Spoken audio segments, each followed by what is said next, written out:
От оплаты долга не скрыться даже на дорогах. Судебные приставы не пропускают ни одного должника. Чтобы определить, в какой именно машине он едет, без специального оборудования не обойтись. Регистрационный знак автомашины. Камера передает изображение в ноутбук и выводит на экран, сколько должен, кому должен. И эта информация дается потом с помощью радиостанции в группу судебный пристав исполнитель.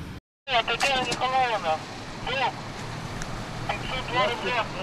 502 рубля – сумма небольшая, но заплатить придется. С пойманными неплательщиками разговаривает судебный пристав, на усмотрение которого назначается наказание за неуплату. Причем, чем больше сумма задолженности, тем жестче санкции. Этому водителю была выписана повестка в отдел судебных приставов. Маленькая задолженность. Вот дом построили в прошлом году. Взяли кредит взяли. Такие рейды проводятся несколько раз в неделю, и за каждый выезд отвечает определенный отдел. К примеру, сегодня выявляли должников именно по кредитам.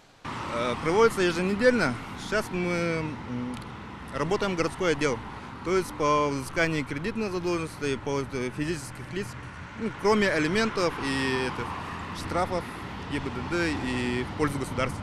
Проверить свои задолженности можно на сайте судебных приставов. Если сумма долга больше 5000 рублей, то должнику может грозить арест имущества. За один подобный рейд выявляется от 20 до 30 должников. У неплательщиков с крупными долгами могут изъять как права, так и сам автомобиль. По словам судебных приставов, это позволяет вернуть взыскателю до 150 тысяч рублей. Ульян Бояркин, Максим Бурцев, Вести, Якутск.